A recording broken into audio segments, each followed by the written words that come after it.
Rajim, Bismillahirrahmanirrahim, Assalamu alaikum, Ji Ayanu, Bakhair Agale, Ni Hao, Chunushumme, Washmale, Ola, Boyor, Privyet, Kaifahal, Hale Shuma Chatore, Ahlan Wasalan, Marhaba, Buna, Mucho, Gracias, Swabia, Palikere, Hoshgal, in Ayosai, Huyamora, Guten Morgen, and thank you very much, everybody, for tuning into PTV World. You're certainly watching World this morning. Alongside my very well learned colleague who happens to be Miss Hadia Sati, I happen to be Shahzad Hassan Khan. And we hope and pray that everybody out there is doing wonderfully well, that you're ready to kickstart your day with us. But first things first, hello Hadia, how are you doing today? And where were you yesterday? Assalamu alaikum. Thank you so much for introducing me. So I had some personal engagement to attend to, that's why I couldn't come. But Shahzad, I wanted to ask you, are you an ardent listener of the podcast? I mean, yes, I do listen to podcasts. I mean, it totally depends on what kind of a mood I am in. I mean, if I'm scrolling on videos and all of a sudden, I have this podcast in front of me. And if they're talking about in particular something which actually kind of gets my interest, I think I will certainly listen to that. But these days I've heard a lot of podcasts and I've seen a lot of people doing podcasts as well. But I'm sorry, I think that the content they're making or the kind of conversation they're having is not at par with what they need to be sharing with the audiences out there, rather than their personal experiences or probably what they want to do in life. So most of the time, it's not audience centric. It's usually the guest centric as well. What's your take on this? I mean, I really don't know what sort of podcast do you listen to or from which platform you attend to that podcast. But I have this Google app for the podcast and it gives you a very diversity of the option when talking about the podcast. And I really enjoy listening to the podcast because I feel it's a very engaging medium because you're only listening to that. You're not watching that. So while driving a car, you can listen to the podcast. And particularly, I have a very long commute from my house to my office. So I'm always listening to the podcast in between.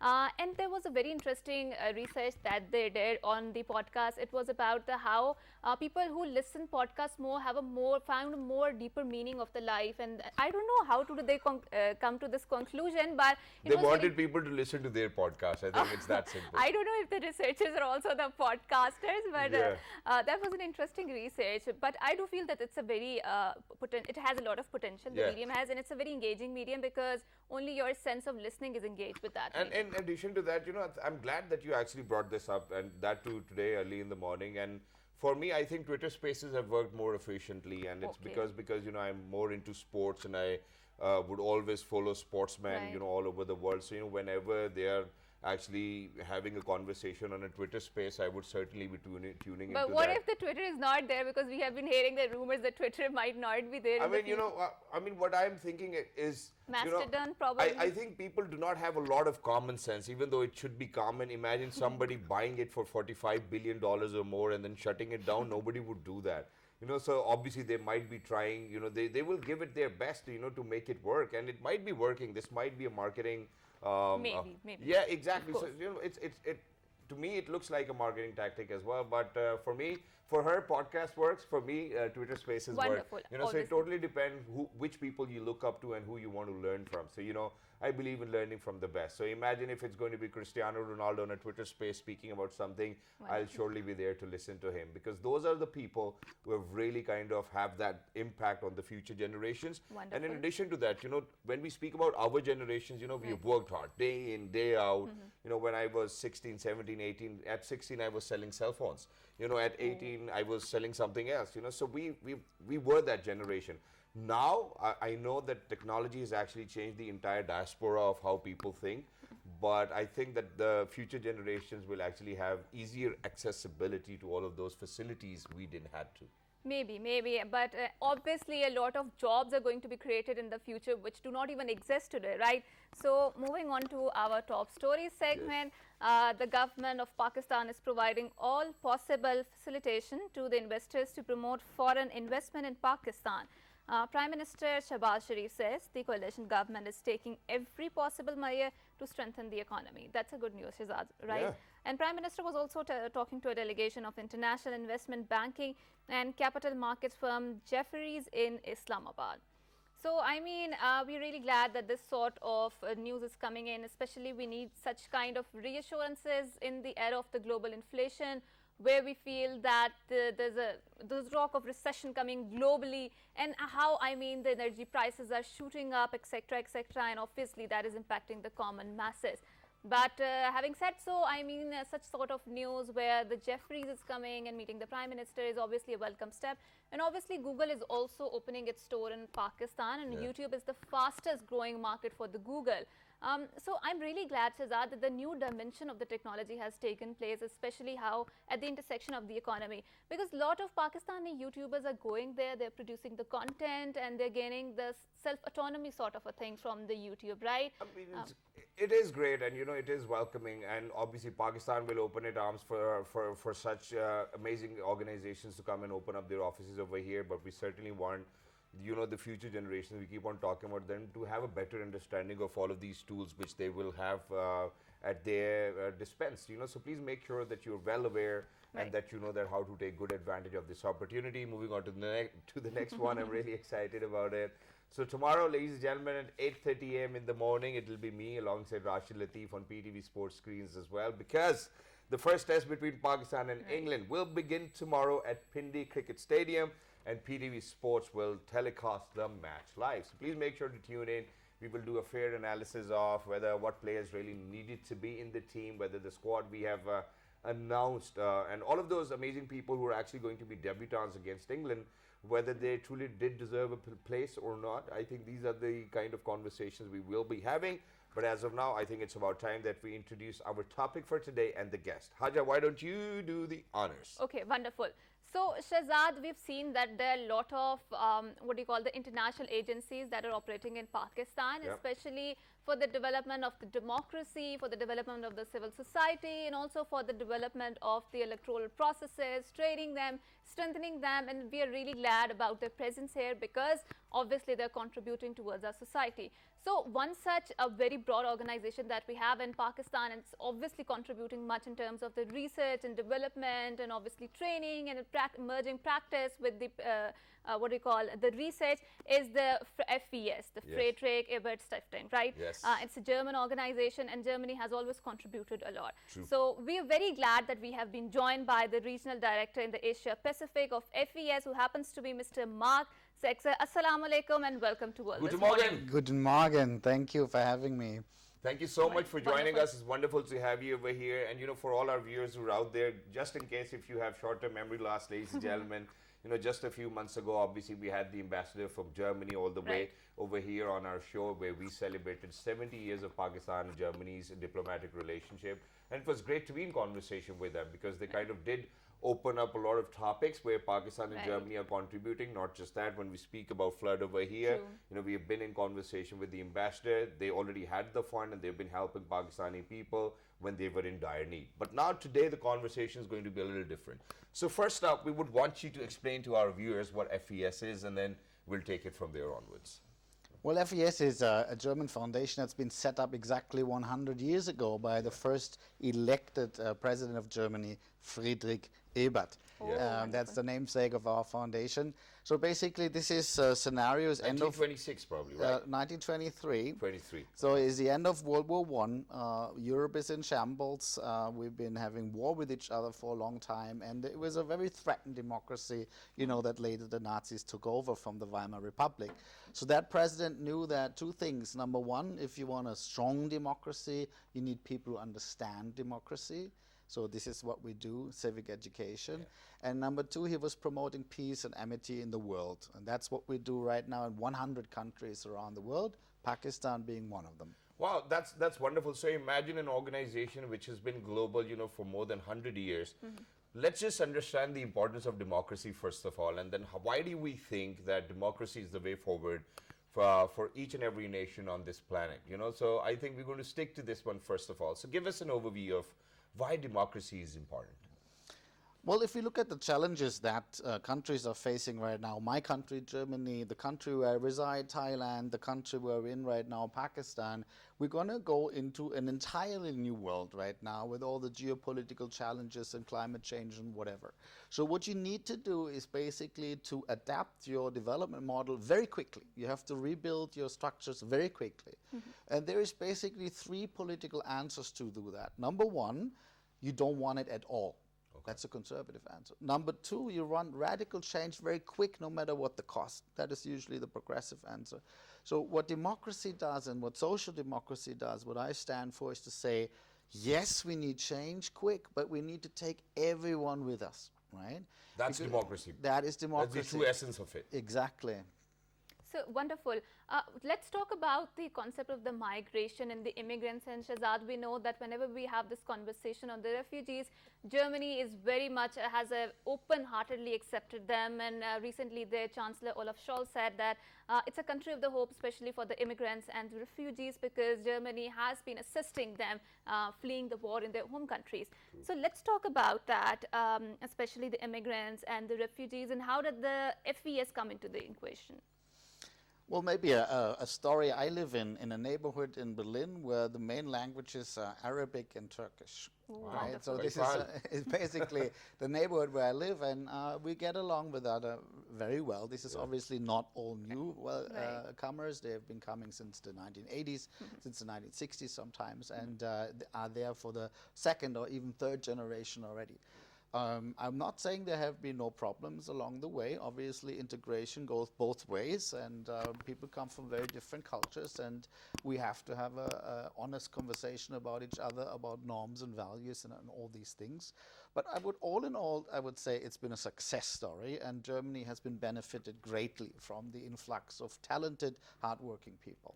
Yeah, and in addition to that, where you mentioned whether you want things to change, because we spoke about democracy as of now. So, from Germany's perspective, how is it? So is it like an overnight thing, that they want that radical change and it does not really matter what it's going to cost them, or they certainly want to stand by the value of democracy you just shared with us? Well, Germany is a strongly democratic country, so I don't think that there is a real threat to that. But obviously, we're going through rough times right now. We have been seeing challenges, financial crisis, the euro crisis. Now we have the war at our border in Ukraine. All of these challenges need pretty robust and radical answers, something that people are not used to. So overnight, we have to change a lot. And of course, there is lots of debate and criticism about that. This is what democracy is all about. But I think we're giving them the answer that I told you, is that we try to bring everyone with us together. And is it working any good for Germany then? Well, I think we have made a lot of changes. I mean, give you one example. Sure. Overnight, we have been cut off our entire energy supply, gas supply from Russia. So there was great fear that people would be freezing in the winter, and there's also great fear that the energy prices would skyrocket. Something that you're also familiar here, I would say. True. So the government has introduced an energy cap, basically saying that you do not have to pay the family in the household, but also the industry, the business sector, more than a certain price for the energy, because we know otherwise there will be grave social problems as well as grave problems for the economy. Wow. And Germany is considered to be the leader of the Europe, and especially it is driving the European Union, and sometimes it is also related with the Felix, because how it rises from the ashes, especially we saw after the World War II, how it industrialized the massive scale and how it rebounded its economy, right? So we've seen that the world is changing from the unipolarity, we're moving towards the multipolar world order. How do you see the Germany's role in the changing world? Well, first of all, Germany, like so many other countries, need to adapt fast. We have been having the privilege of having cheap energy supplies from Russia. That is history. Yep. We have been a very strongly export-oriented countries. Now we see problems in a lot of export markets that are closing up. We've seen in the pandemic, but also now that if you produce, for instance, a car in Germany, it has 40,000 components from almost every country in the world. Wow. So now imagine in a pandemic, all these supply chains overnight freezing up. So that means factories in Germany are at a standstill because some part is missing from some country in the world, or some ship in some port which is now under lockdown. True. So these are grave challenges that are actually really threatening the way that we do our business, and that means we have to adapt very fast, and that's the conversation that's going on right now. And just in addition to that, since I'm a car enthusiast myself, I've always loved German cars, and They're very expensive in Pakistan. So I think we might need to work on this area. But before we, obviously Hadia needs to continue with the conversation. So I'll let her and then come back to my point. Yes. Okay, thank you. So we wanted to talk about the climate change because it's a very pressing issue and it is equally adversarially affecting Pakistan, obviously, as the Germany, because we have seen that how Rhine River has shrunk and we've seen how River Indus was bloated, and these two rivers have a very ancient civilizational history and a national identity for both of our nations, right?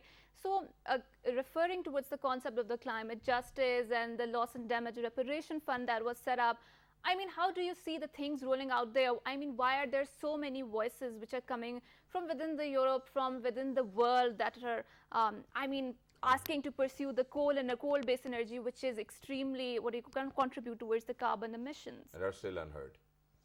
Well, I mean, I personally come from the River Rhine. It's where I'm born and raised, and I'm used to giving all the water getting in the basement, and you have the rubber boots and all that. But it's getting worse, and that is, I think, an effect of climate change. And I think there is no respectable scientist around the world who would deny that there is such a thing as climate change. So the question is why we're not doing more about it, or not faster. And I think there is two answers to that. One of them is on the global level, which you basically allude to, where we have all the 197 nations have to come together and make a deal, so to say, about who is bearing the cost for adaptation. And I think here we see that a lot of the geopolitical tensions having the effect that it's very difficult to make any deal on any global challenge for humanity. So that is one part of the answer. The other part of the answer is if we go into our nations, into Pakistan, into Germany, into any country, we have for a very long time having a narrative where we say environmental protection, climate change is a cost that could undermine development and economic growth. And I think that is the wrong way of putting it. Actually, the conversation in Germany, for instance, is starting to change right now, what you call the Green New Deal, which is to say, look, if we invest in these new energies, renewables, and these new products and these new technologies, that also opens up new global markets that will have green growth and green jobs. So it's actually it is about the future that we have to invest in. It's not a cost, it's an opportunity. But Mr. Marc, I'm sorry, Shahzad, I know you have something to say, but I wanted to ask you, let's, re-examine the role of the IMF or the World Bank that was specially formed after the World War II. And they reflect the realities of the World War II and do not reflect the realities of the climate change, which is such a stark issue nowadays. Take the example of Pakistan, right? So we have to take the finance from these world creditors, but we also know that we have been hit by the flooding and our infrastructure is, damaged. There's $30 billion of the losses. 9.1% of our GDP losses are because of the climate losses. So why is there not conversation regarding rethinking the financial institutions like the IMF and World Bank? And I think Germany is the pioneer of this liberal world order. So what do you have to say on that? There's actually two issues that you're raising. I think they're both very valid. First of all, it's on climate change. And I think there is a policy right now in place that there is no more support for fossil fuel or especially coal-powered electricity producing plants. So I think that is a thing that is already happening, so that we're phasing out coal. This is something that Germany is also doing, actually is phasing out of coal as well as nuclear power at the same time, which is an enormous challenge for a country to do. The second issue that you're raising is the legitimacy and the representativeness of these Bretton Woods institutions, World Bank and IMF, and that is the geopolitical question, where, for instance, question being raised from China, from India, and many other countries around the world who are saying, well, you founded these institutions in 1945, but this is not the world of 2022. So we need to have to adapt that. But, there is no deal until there is a deal. I think that's how politics works. So I think these negotiations are all ongoing, part and parcel of that grand deal about the next world order. Exactly. And in addition to that, obviously, I would want to come back to where we've been speaking about renewable energy resources. And it's great that the conversation is happening.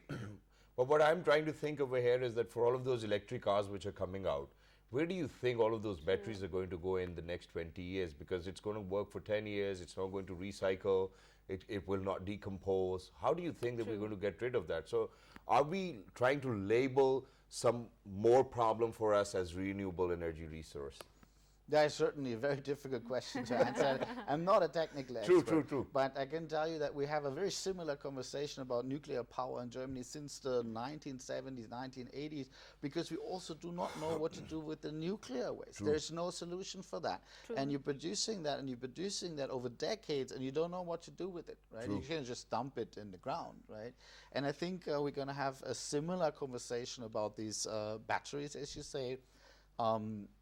I think you would have to talk to a technical engineer who can explain you precisely the details. But obviously, in days to come, we certainly need policies around that. Yes. I think that's it. That we would want the think tanks or the visionaries out there to kind of consider that, because we cannot just label one more problem as renewable energy resource. But now let's come down to after climate change, about the humanitarian crisis. We have seen how things have been in Afghanistan very recently. What is FES's take on the humanitarian crisis within Afghanistan?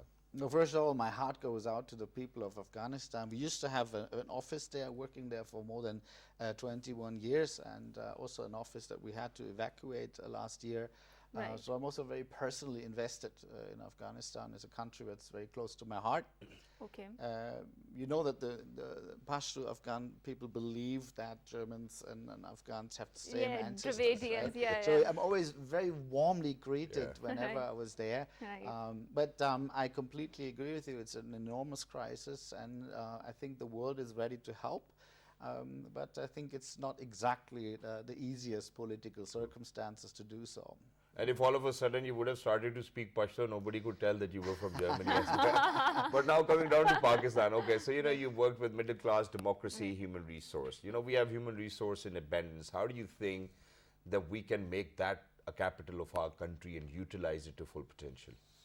Well, I mean, the conversations that I'm having here in Islamabad now, there is a great worry that Pakistan may have missed the bus. Okay. Because if you look to, let's say, East Asia, South Korea, China, Taiwan, these kind of countries, they had this enormous opportunity starting in the late 1970s, 1980s, and they become the factory floor of the world, right? True. So they could go and take 10,000, 20,000, 30,000 people and put them in a steel plant or something like that. A lot of jobs, a lot of livelihoods, and that was getting these economies started.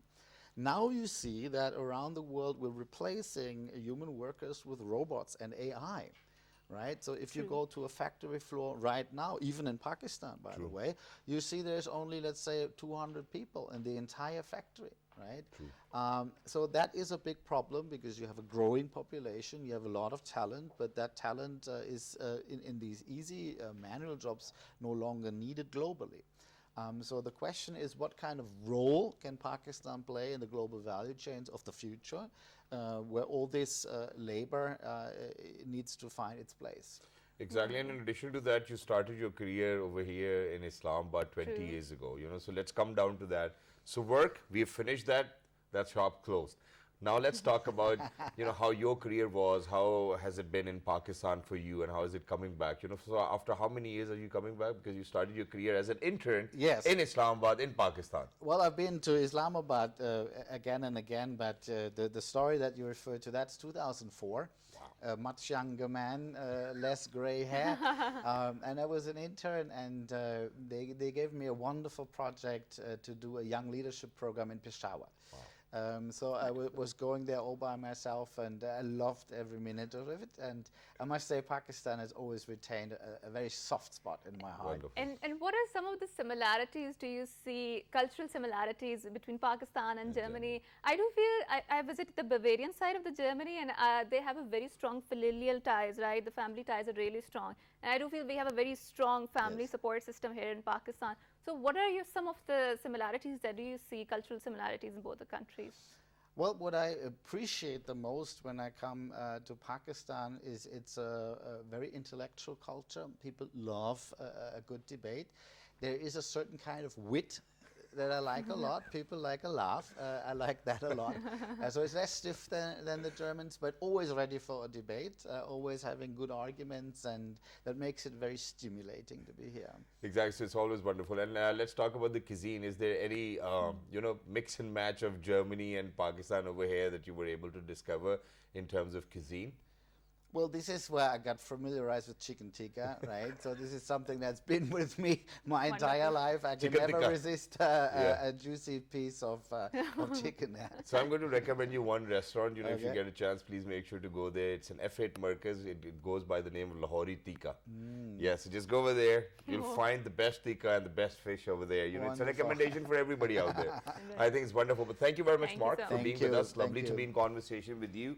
And it's an honor to have completed 70 years of diplomatic relations with Germany for Pakistan, and it has always been great to host people from Germany every time. And it's my dream. I've always felt it that I seriously want to be on Autobahn with a Ferrari, having no speed limits to it as well. And that's something which I'm looking forward to, inshallah, in days to come. But once again, thank you so much. Thank you so much. It was a pleasure. And for everybody who's out there, ladies and gentlemen, with that, we're actually going to head out towards a short break. We have discussed the humanitarian crisis, we have spoken about climate change, we've spoken about Pakistan-Germany relationships, cultural similarities. Now it's about time that we give you somebody who's actually going to share their life story while you will be inspired, So let that transcend. We're heading out towards a short break. Don't go anywhere. We'll be right back. Guten Morgen. Thank you. Thank you so much.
Welcome back, and before going on to the break, we had a German here in the Pakistani. Now we are going to talk to someone who happens to be Pakistani, but she is in the Germany, and we are going to relate to her experiences. And she was also anchor here, and how it has changed in the entire career, and what sort of changes is she witnessing in the journalism. So we are very glad that we have been joined by Hadia Zulqarnain, who happens to be a host and anchor person. Assalamu alaikum, and thank you so much for coming to our show. Walaikum assalam, and thank you very much for this amazing introduction and welcome. You deserve Guten that. Morgen. Guten Morgen. Guten How are Morgen. you? Wie geht es Ihnen? Wow. I think I have literally got finished with my German at Guten Morgen.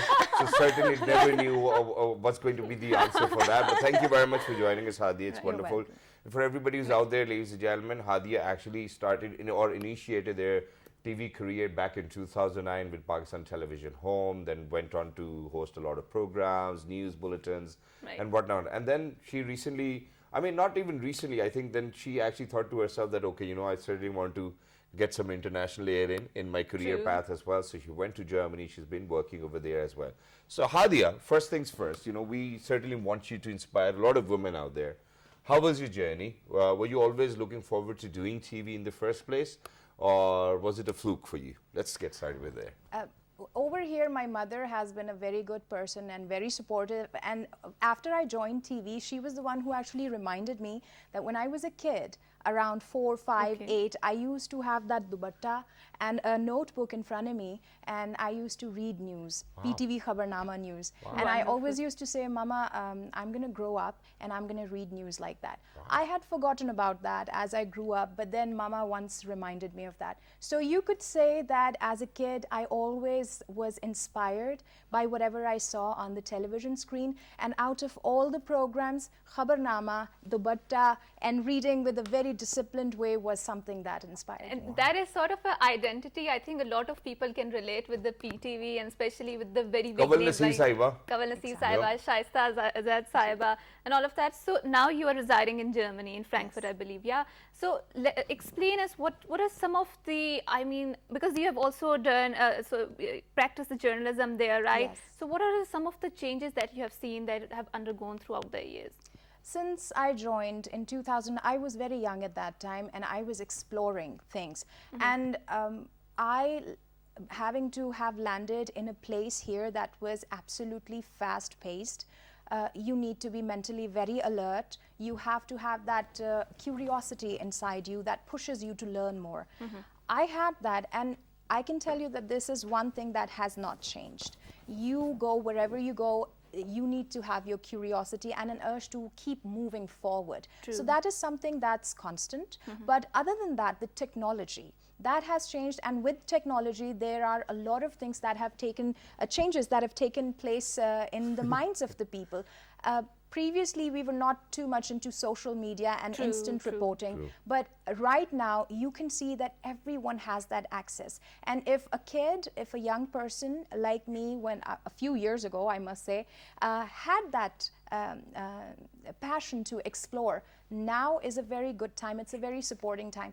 Also, when you move countries, when you move continents, you learn a lot. Once you learn the language, that helps you integrate way better. If you don't learn the language, and we were just talking about that, people who go to other countries and get their hands on the language are way more integrated. True. They understand the culture better, they understand the rules and regulations, and at the same time they know how to make their way through organizations, their passion, their hobbies. Right. So this is something very important. And they're able to get their driving license as well. Which is a big challenge. Yeah, but in addition to that, what I wanted to ask was that, okay, I'm glad that you actually spoke about that the technology is going to be different when you go to move around different regions of the world.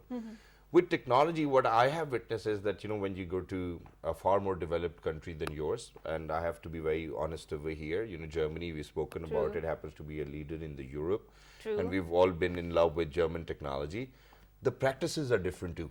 Yes. So the way professionalism is over here, in Germany, the professionalism is going to be really very different. Yes. How do you think that you were able to cope up with that professionalism?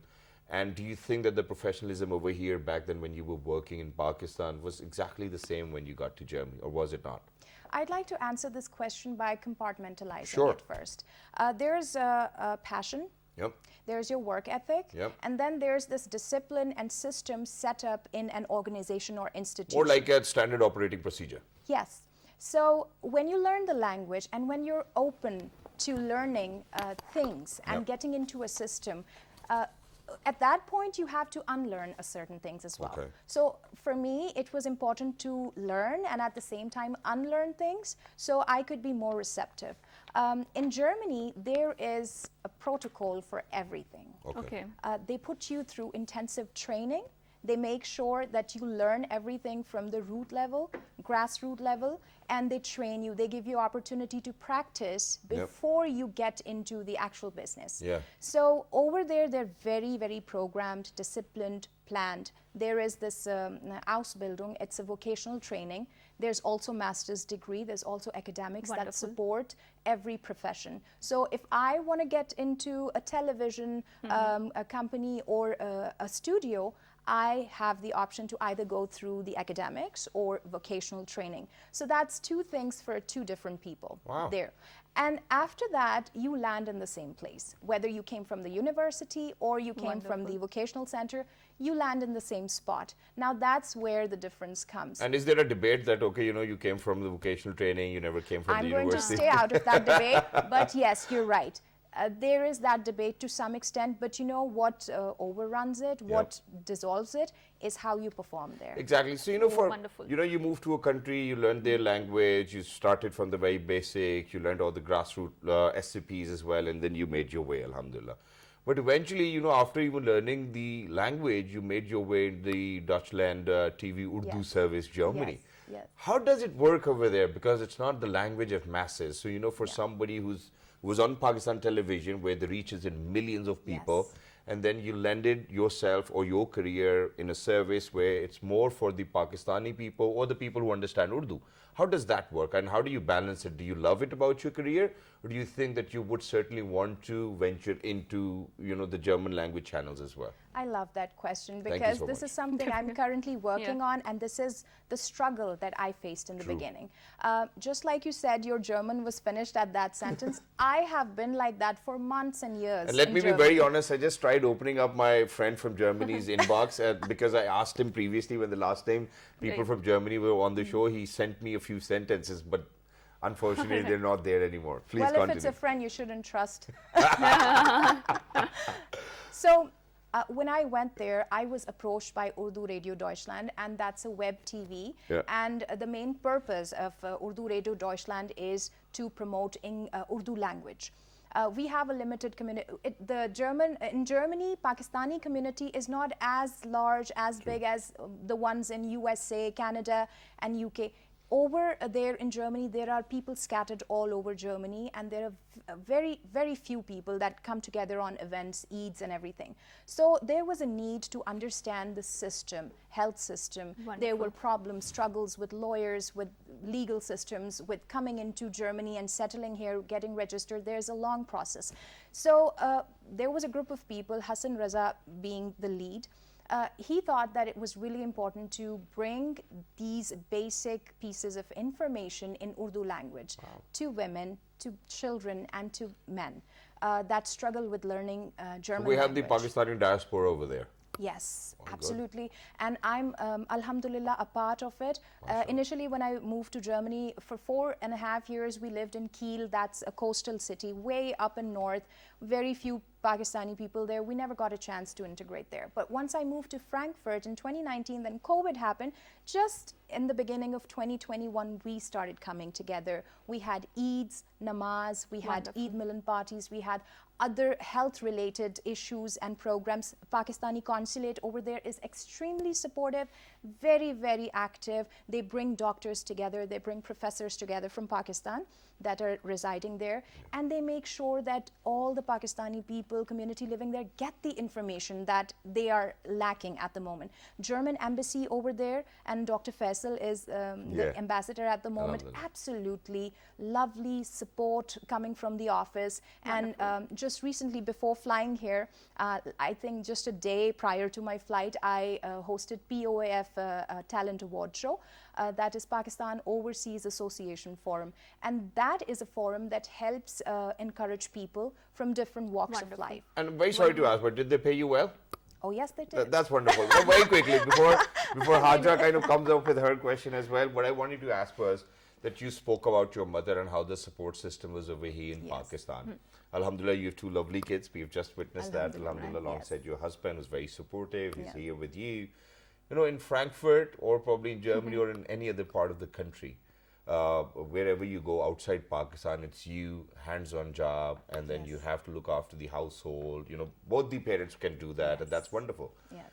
But then there might be this part that, it does get a little difficult, every time trying to do something, the pace is a little slower because there's so many things that you really need to cope up with. So how, as a woman in the first place, were you able to do that while you were in Germany? And then how do you think that all of those amazing women who are out there can actually do that themselves?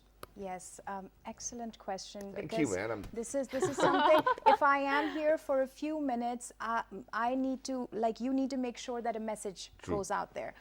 It is extremely psychologically, physically, mentally draining to raise kids, and at the same time, it's the best thing I've done in my life. I enjoy it thoroughly. I did have a chance, and this is for all the women who are thinking or maybe in a situation where they're about to give up on their passion and hopes. I would say I had a lot of moments like that, and I kept going. I did not stop. It exhausted me. It made me frustrated.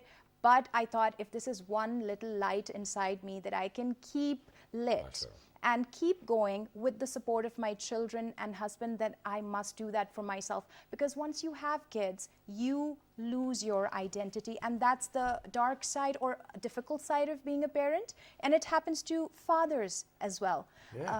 You have kids, right? Yeah, I have 3 daughters. I'm thinking whether I've lost my identity or whether I've increased the average of my identity. I think I've increased the percentage of people now referring to me as a father. Yeah, wonderful. You're sitting here today, you are getting a message out to other people, so you definitely have your identity polished. That's great. And a supportive spouse at home, that is a very, very And all of a sudden, I feel as if I am being interviewed. Well, that comes from a former anchor. That's natural. That's natural. And, you know, everybody needs to take it this way, that at least I think that, you know, hosts are successful only if the next person is able to, you know, give you all sorts of answers with all honesty and keeping and putting their heart in it. I think that's very important. So for a moment we did forgot that. That okay, we were doing an interview, but it started that way, and we would want people to take inspiration from that. Wonderful. So we've seen, Shahzad, there are Pakistani diaspora in Germany, and especially Pakistani engineers, because they're one of the best in the world, and there are a lot of spaces which are open in the Germany, and they're also encouraging the skilled migrants. So from the eyes of the journalism, how do you see the Pakistani diaspora in Germany?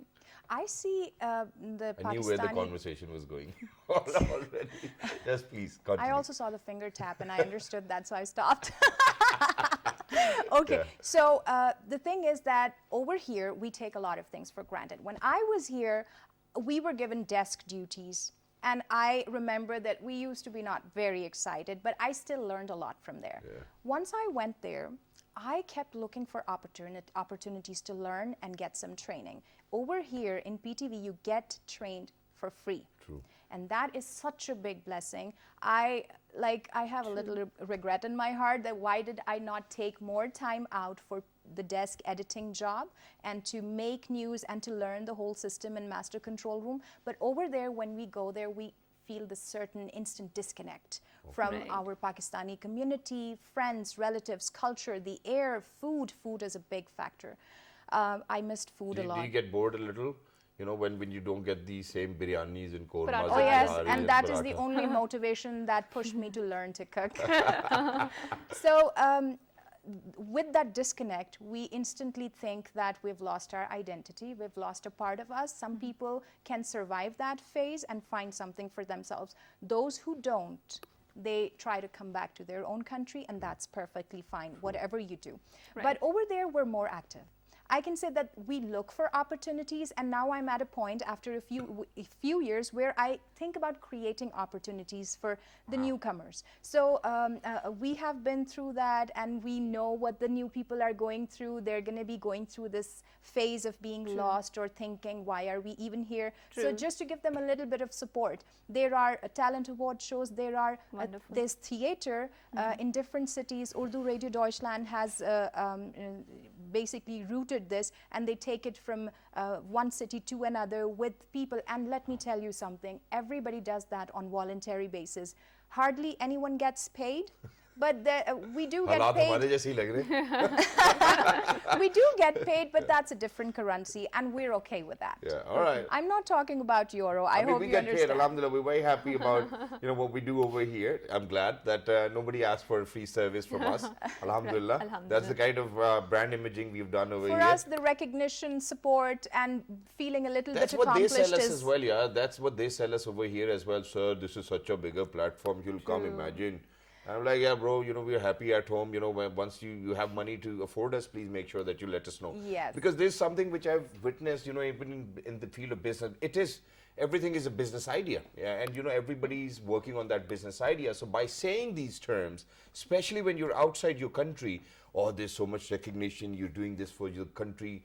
I'm like, hey, you know what? Everybody's time is the most important aspect of their life. And if they're giving it to you, you need to have some respect and give them what they deserve. But having said that, in addition to that, because you just said that, that you're now thinking of creating opportunities for other people out there, irrespective of the fact whether they're from Pakistan, Bangladesh, anywhere. How would you want to tap on your enterprising side of your personality? Well, for that, I will have to do that on a personal level.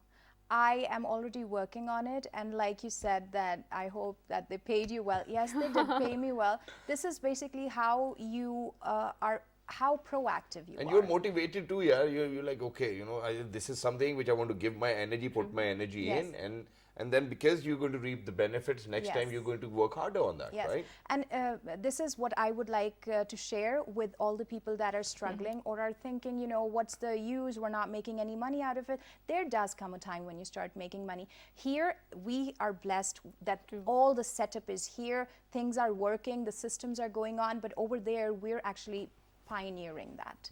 So initially, we understand that we're not going to get money out of it, but we do know that at some point we might be able to get there. I agree to it 100%. Yeah. Yeah, because, you know, I was in conversation with my nephew, so he started singing. Okay, so I'm trying, alhamdulillah, as much as gigs, you know, he can get. You know, I'm trying, talking to other promoters as well, and then all of a sudden one day he was like, because now he's done 2 or 3 gigs. He was like, Bhai Mamu, why am I not getting paid? I was like, yeah, everybody when they start their career, they don't get paid. And eventually when you create that space for yourself, where people want to listen to you, when there's demand, people will start to pay you as well. So I think this is very important for people who are actually just getting started with their careers. Even if you have to do some things for free, please make sure that you do that. So that one, you obviously share what kind of skill level you have. And number 2, that how much you can contribute towards them as well. And then they will realize the importance, especially, you know, not in Pakistan specifically, and not that you know, the things are very wrong over here, unfortunately. There are good organizations, then there are organizations who will misuse you, usually private, who will misuse you. So what happens is that people are unable to identify where do I need to put in my hard work, and whether I should have or I shouldn't have. So what's your take on this very quickly? I'd say research. I researched my way to everywhere that I wanted to be. I made sure that I knew how to get in Deutsche Welle. I made sure I knew how to get in touch with Pakistani community, because you need a platform. And like for your nephew, a little piece of unsolicited advice, but maybe it will work for him. When there's no light, we don't look in that direction. But when we do see light, our eyes automatically, naturally follow the light. So you have to build yourself up. You have to brighten yourself. And you do that by learning the skill, practicing, polishing. And when there's some light, everybody turns towards that. Exactly. So this is something that we're doing in Germany. Every person that's even sitting at home, they're doing that in their own big or small capacity and role. So this is basically what we need to do. You research your way, you understand where the finish line is, and then you move towards it. So in a nutshell, use your brain. Thank you very much, Hadia. And Google. Thank you very much, Hadia, for being with us. Lovely to be in conversation with you. So that too after a long time. Thank you. So we were still unable to figure out whether we've done a bulletin together or not. But I think we have grown up, alhamdulillah, you know, and to see you as successful, a lady in Germany, you know, doing so wonderfully well. Pakistan takes pride in you. Thank you very much for raising the flag high, for bringing back a lot of pride for Pakistan as well. And wherever you're going to go, you're the ambassador of Pakistan. So thank you very much. Absolutely. Thank you for being that light. And for everybody who's out there, Hadia, do you want to say something? Okay, so I wanted to say that German people epitomizes punctuality, and I think that is something missing in Pakistan. But obviously, not really. I mean, we have never been late, have we? No. No. That's it. I mean, if we are coming, they know that we'll be on time. If we're not coming, they know a day before that we're not coming. I mean, I wish a lot of people are like us, right? So, but again, then we have a lot of things, lot of Pakistani culture that we take pride in, alhamdulillah. And this is why, I mean, whenever we go abroad after 10 or 15 days, we are like, we want to come back because we miss Pakistan so much. चपाती की game है अपनी जरा बिरयानी जरा फिर हल्की मसाले वाली निहारी नान थोड़ा सा क्रिस्पी सा हो निहारी को आपने यूं उठाया नान में हल्का सा अदरक हल्का सा पुदीना और वाह Yeah, I need nihari. All right, till the next time, ladies and gentlemen, look after yourselves. These are the blessings we get over here in Pakistan. Make sure while you're here, enjoy them all. Till the next time, look after yourselves. 1, 2, 3. Good morning, Pakistan Zindabad.